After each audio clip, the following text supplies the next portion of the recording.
Good. Let's unmute that mic. Hopefully, you guys can hear me now. There you go. Sorry. Tech challenges. Welcome, welcome, welcome to another Properties and Beers.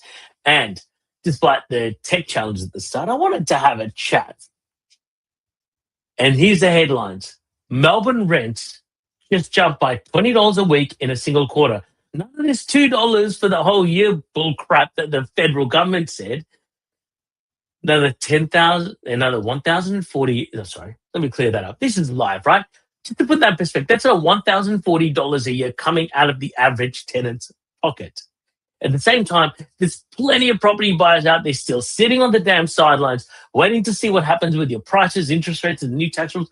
Honestly, the only thing you get sitting on the fence, as I've said for the longest time, is splinters. So we've got this unusual gap going up where the rental income's moving, housing demand's still there, and in parts of the market, property prices remain relatively subdued. Let me ask you a question. Could these be one of those periods where income improves before property values begin moving again? That's what we're getting into tonight. So, before we get started, if you're the first time you've seen me, welcome to Properties and Beers. My name is Gaurav Gupta. We do this live, good, bad, ugly, and everything, right? I'm the CEO and founder of Ethical Property Investments. We help everyday Aussies invest in high cash flow housing that both do good and make money. And tonight, I want to take you through 3 areas of your life that could have a very real effect on your next property decision. We look at why the rental market might be creating an opportunity for investors. We're going to be talking about granny flats and how some property owners might be able to create another income from land that they already own.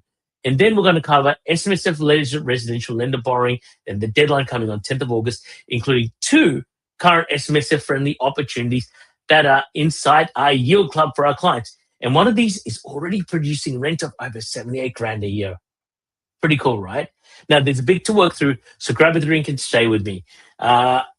Because the goal tonight is to help you work out where you are, where the opportunities might be, and where the risk sits, and whether this could help you build more of a specific cash flow positive portfolio. Now, before we get started, this is Properties and Beers. What do we have today? We have Asahi Dry Fusions. Now, I was speaking to a good friend of mine, Jared, earlier today, who heads up quite a few amazing companies. And he said, Gora, I think at Properties and Beers, you need to have a Japanese beer. So Asahi, thanks to you, Jared. Lemon yuzu. Oh, it's delish. Not as sweet as what you think. In fact, it's just got like a hint of lemon as a smell, like the essence of lemon, but it's still got that Asahi crispness and followed by a slightly bitter note. So this is actually quite good. I was going to do that dangerously well. I better put it in my "Do Good and Make Money" coaster. Right? So let's start with the rental market because you know what? There's been something quite important happening underneath the property headlines. You might have heard that property investors are pulling back. You might have heard that buyers are uncertain. You might also hear that parts of Melbourne are experiencing softer property prices. And you know what? It's actually true. All of those things can be true while rental demands continue to rise because guess what? People still need somewhere to live. While there's no negative gearing and all these government damn things, families still are being formed. Workers are still moving between suburbs and cities. And overseas migration, whether we like it or not, continues to add demand while the supply of new housing has struggled to keep pace before and is struggling even more, right? Yeah, sorry. Now, I'm going to get my high horse here, right? Trump kind of said this. What? Okay. It should make no sense to drive investors out of the market, and that's what the government's trying to do. Because when fewer rental properties are available, then demand gets concentrated amongst the homes that remain. And that's where rents begin moving. So according to the June 2026 rental figures, Melbourne's median advertised weekly rent reached $600. That was a 3.5% increase in one quarter, equal with Perth for the fastest quarterly rental growth amongst the capital cities. Now, for the typical tenant, that increase represents another $20 a week or $1,040 a year. Nationally, advertised rents reached a new record during the quarter where vacancy remained tight and housing supply stayed constrained. Now, Think about what that means from an investor point of view. It's not rocket science. If a property was renting for 580, now achieving 600, the income's improved. If the property purchase prices stayed relatively flat or has softened, the gross yield has also improved. That creates a buying window. You might have better negotiating conditions on the way in while the rental market is already giving property more support. In fact, I have a property right now that one of my clients looking at that has no business being in the 700s range. However, it should actually be over $1 million for what it is and where it is. I'm not going to tell you where it is because my client needs it first, right? But it has no business being, geez, it's like just over $1,000 a square meter in an area that's tightly held right next to a school, right? So I'm not going to say where it is, but of course, I want to say Melbourne's a very large market, and house in one suburb performs completely different in a suburb 20 minutes down the road. And I saw that today because you still need to examine vacancy, local employment, population movement, the type of housing tenants are actually seeking. Because you know what? There is a part of Melbourne, I'll be absolutely honest with you, where I saw a property go from 750 to 650K because of these announcements. You can see the drop in announcents down 50K, and you can see another drop in the announcements by another 50K when the SMSF announcement was done. So you see those two drops down. It started to peak back up.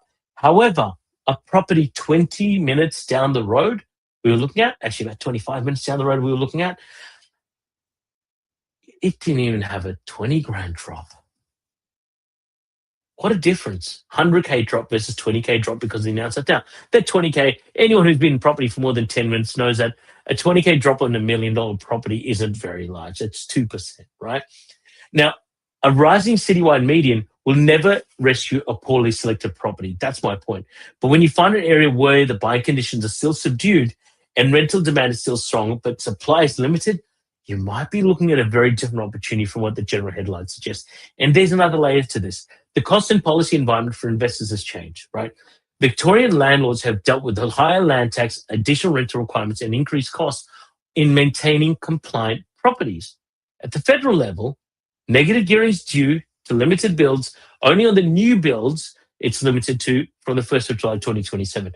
And investors who purchase established housing after that budget night will generally be unable to offset the excess residential losses against income as wages. Now, you can offset them at the end when you decide to sell it as part of your capital gains as a carry forward. Now, there is a 50% capital gains tax discount, which is due to be replaced by future gains with an inflation-based calculation with a minimum 30% rate for existing properties. Now, the full impact of these changes will take time to work through. I'm sure if you've been watching my properties and views, you know I've gone through them in detail. The concern to me is what happens to future rental supply if more investors choose to sell or decide against purchasing, right? Now, the housing shortage doesn't disappear because investor confidence falls. A tenant still needs a home. Not all tenants are in the financial position to have 40, 50, 60, 100,000, 200,000 dollars saved up to buy a house. That I call bullshit from the government, right? And because when rental supply falls while demand continues, rents, they tend to face upward pressure as we've already seen. And as I predicted 2 months ago, circa, when the government announces. Now, I also need to acknowledge the human side of that before I go further. A higher rent, it might improve the investor's return. At the same time, it puts real pressure on the person living in the property. It might force someone to move further away from the work, take children out of familiar school area, or move away from family on the services they rely on. And that's why the answer can't be simply squeezing as much rent as possible from an ordinary house. The better question is, how do we provide housing, provide a good living experience, and create enough income for the investment to remain sustainable? A win-win. What a concept, right? Do good and make money. That's where a high-income property strategies that actually might become really relevant. A cash flow positive investment, right? I've got the shirt, is generally in a better position to absorb changing rates, repairs, periods of vacancy. It can also make the life easier. It can also make life easier for the owner and should maintain the property well and hold it for a longer term. So the current investor window comes down to this. In selected markets, you might be able to buy while conditions are still softer, and that's the benefit. that you have alongside with rental income that's already moving north significantly. And for investors who already own property, that opportunity might be even closer. It might even be sitting in the backyard. Now, let's chat about this. You're like, Goro, what is this backyard there stuff you're talking about? Now, that's what granny flats. Funny name. Some people call it something else. I like the funny name, right? That name makes some people picture a tiny little room in the back where someone's granny's knitting something. It might be where the name came from. But today's granny flat is a fully self-contained second home. We're talking 2, in some cases 3 bedrooms. They've got their own kitchen, bathroom, living area, entrance. In Victoria, these are formally referred to as small second homes, right? They can be up to, I'm not going to, you know what, do some Google. I'm not going to give away the secret source. But you do not need a town planning permit provide the properties under a certain size, as long as you don't have flooding and environmental controls and all that other funky stuff there. You still need a building permit for these granny flats, and the dwelling needs to meet the relevant design, safety, and amenity requirements. And, beers. And it also remains on the same title as the main house. You can't sell a granny flat separately. So here's a question. Why are investors becoming interested in them?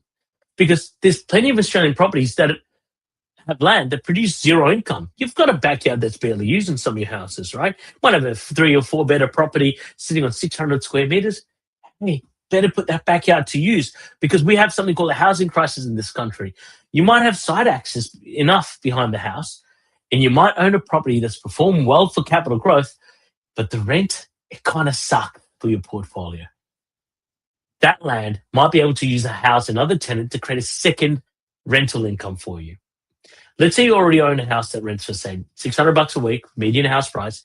A well-designed granny flat in the rear, after assessing local demand, could rent between $400 to $550, even $600 a week. You can almost double your rent in some cases, right? That property's moved from one income of $600 a week to $1,100 or even $1,200 a week rent. Look, of course, the exact rent is going to depend on the location, design, tenant demand, but the principle, well, it's really straightforward. You're adding income without purchasing more land. Now, for someone that's trying to create positive cash flow, that could be really appealing. You got to be really careful. None of this, like, I've seen these things, hey, I'm going to import something from China and that's going to work. No, it ain't. It doesn't fit Australian standards. And here's the thing, right? What I really love about this strategy is you're adding housing in an established area where people might already want to live. Now, my name's not Jack, and I love what he does. What I suggest is that if you've got an existing property, let's have this conversation around how you can increase the yield by another $500 to $600 a week. Right now, as long as it's near public transport, employment areas, or family support, there are renters who want smaller private homes right now without paying for a full-size house, and a well-designed granny flat gets to meet that need. And this is, though, where I want investors to be careful. A large backyard doesn't automatically mean numbers will work. I need to check access. Can the tenant enter without walking through the front household's private area? Because the last thing you want is to build something which takes away the rental ability of your front house, right? Will both homes have enough privacy? Where's the bins going to go? How's the electrical and water managed, right? Then we need to look at the build itself.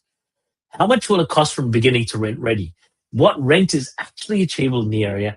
How many people are looking for that kind of thing? And how long is this whole process going to take?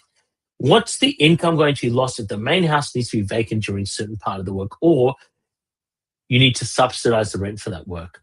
You also need to consider the effect on the existing houses. If the granny flat takes away the entire backyard, blocks natural sun, or makes parking difficult, the appeal of the front house is probably going to fall.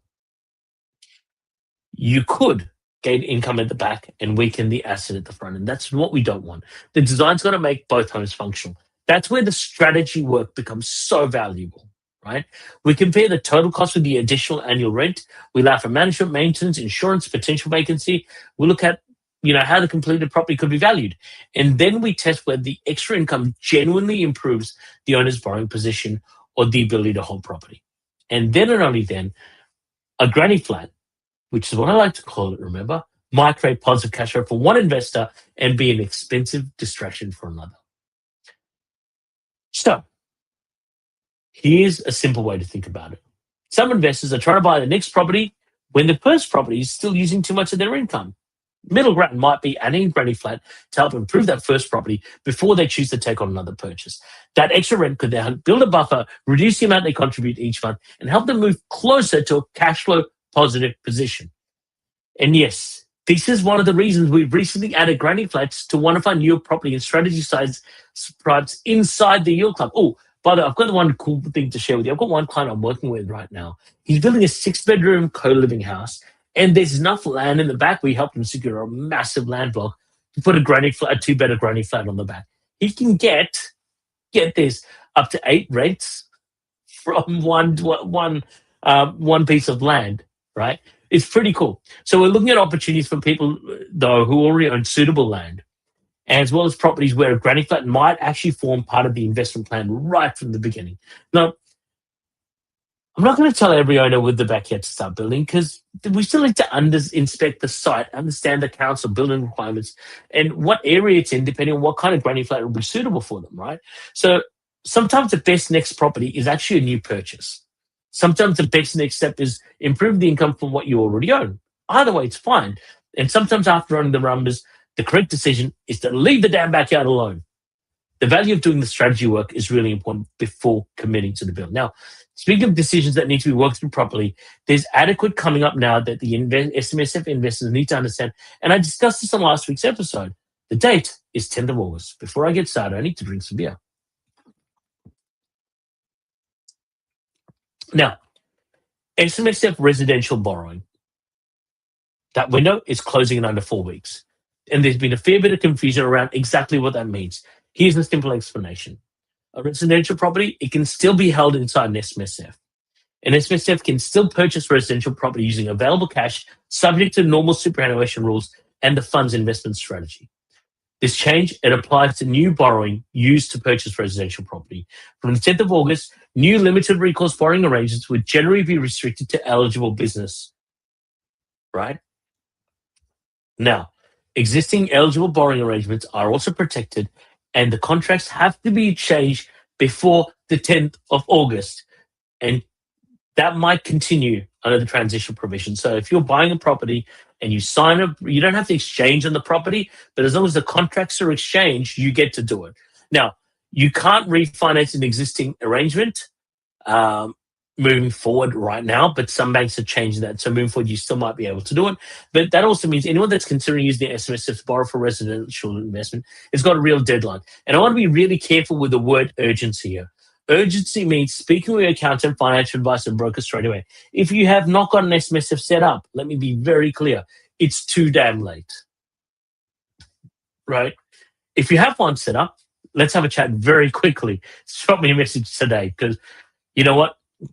It is urgent to have that conversation, but it's not urgent to make an unsuitable property decision. The calendar is running out, but not for a bad property decision. Nothing can cover that shit up, right?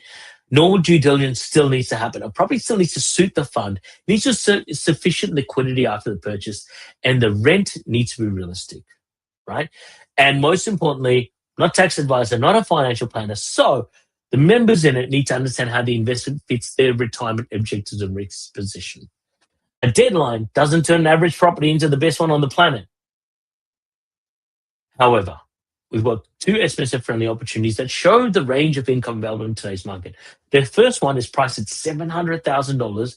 The estimated rent currently is $44,200 a year, giving it a yield of 6.31. Now, that might appeal to investors seeking a straightforward entry point with a strong rental return than many standard rental properties. I mean, 6% yield, and bloody-tastic. Why wouldn't you want that? Now, we still need to look at the headline yield. Where's it coming from? Where's the tenant demand? What's the annual expenses? How would that investment perform if the property was vacant for a period and interest rate change? Those questions are really important. And that's really important because it belongs in our yield club, because we've done the due diligence. We've spent 4 hours still doing due diligence on that particular property. The second one is an exclusive property to the yield club, fixed price, $838,000, full turnkey. It has an estimated rent of up to $78,000 per annum. Look at 9.3% rent. Now, that, my friends, is a significant difference in annual income. The purchase price is $138,000 higher than the first property, while the estimated rent is $33,000 higher each year. Naturally, people are going to hear the 9.3% yield and want to know more. And you know what? You should want to know more. You should want to know the property type, where it's located, what the income is, and what the ongoing management involved is. You want to know, let us know, right? You should also want to see the assumptions behind that estimate, right? So if you want details about what happens in our yield club and want to join a weekly cash flow memo, drop me a line in the chat or inbox and say, cash flow memo, right? Or it's just even cash flow. So walk you through. All right. So the opportunities that are described are SMSF friendly because they might be capable of being purchased through an eligible SMSF. That doesn't mean they're suitable for every fund, right? I've got to give my disclaimer here. Get your advisor accountant to tell you if it's right for you. The key point tonight is residential borrowing for SMSF is very limited. You've got a limited amount of time left, and your pathway is getting pretty tight. We've got less than a month left. So keep the due diligence, keep the independent advice, give yourself enough time to make a considered decision before the 10th of August deadline. Now, let's bring tonight's conversation together, right? Melbourne rents, they've risen sharply over the past quarter, while selected buyer markets will remain subdued. Housing shortages continue, and the falling investor participation doesn't reduce the number of Aussies looking for a home. It might create a period where investors buy before real rental performance starts flowing more strongly into property values. And for existing property owners, a granny flat might be another way to improve your income. A suitable backyard potentially can become a second self-contained home to create another rental stream. So the site, of course, needs a work, finished design, protect both households and the numbers for the costs. Now, if anyone's considering residential property through SMSF, 10th of August is your deadline. It's damn close. Move promptly. Now, that's how we approach a cash flow positive property, ethical property investments. We look at the investor's position first. We assess the property, the tenant demand, and how the income might perform over time. Now, before we finish, I want you to check something. A large number of people watch Properties and Beers because Facebook and Instagram happens to show them episode, even YouTube. Then they enjoy the discussion. They scroll away without following the page. Follow the damn page. It might be good. It might be fun, right? We talk about properties all the time and what's going on in our mind. So I don't want you to miss our weekly updates, property education, and the opportunities. So have a look at the page after watching this episode. Now, by the way, if you'd like to see a little bit more about what we do inside Assessing the Yield Club and some of my thoughts, subscribe to our weekly cash flow memo. Each weekly cash flow memo is 100% free. All you have to do is drop me a line and we'll chat about it. So honestly, it's an easy way to keep learning to see what a cash flow positive opportunity looks like before deciding whether you want to explore anything further. Now, follow Ethical Property Investments, subscribe to the weekly cash flow memo, and let us know if you want to know about a Yield Club exclusive property producing a rent of up to $78,000 a year. That's over $1,500 a week. Thank you for spending the evening with me. Now, before I close, I like Namit's comments. A shame the government's closed the door on SMSF to invest, to buy rental stock. SMSFs are not for speculators and they tend to hold property for longer. You know what? I like it. I like what Namit said, and I'll tell you why. Because Namit is an expert in this space, right? Now, those that don't know Namit, have a look at him. If you're in the accounting game, you cannot afford not to know who Namit is. He will make your business pop. Now, Namit, it is a shame that the government decided to close the doors, and it's like they want the rents to go up, which is exactly what's happened. Rents have not gone down. None of this $2 a week rent increase. It's already gone up by $20 a week in Victoria, which is now the highest rental income increase after Perth. That says something, guys. Remember when Perth was the darling child and Victoria was was Cinderella in the corner? Well, she's getting ready to go to this ball, so to speak, using that analogy. That's what's happening out there. I think if you wait too long, you're going to miss the growth opportunity. That's right. Rents are going up and up and up. I don't know if you've seen the start of the episode. Melbourne's gone up by $20 in the last quarter alone. That says a lot, right? Other states are going up, but not as much as Melbourne and Perth,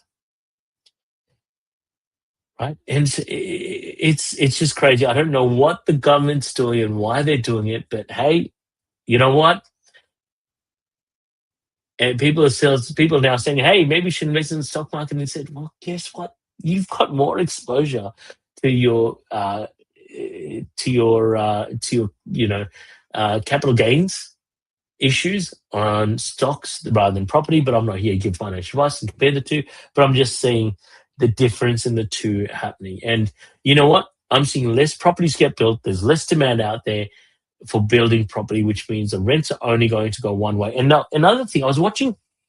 I want to share. I'm watching Mark Boris's podcast along with the head of Cotality or RP Data, whatever they call themselves these days, and he mentioned something interesting. He was asked, "Okay, Tim, where's the best place?" Mark asked, "Hey, Tim, where's the best place to purchase?" He said, "Well, I believe that the market will be subdued for a while longer. Might go into a few years, but one area stands out amongst the rest. We've had some interesting political situation in Victoria, but typically Melbourne and Sydney house prices have a 20% variance, where Melbourne is only 20% below Sydney. Currently, that chasm is over 55%. So that chasm's got to close based on long-term data and trends, right? You might have Sydney actually, Brisbane bucking that trend and being equal to Melbourne. That's fine. There's a lifestyle reason for that.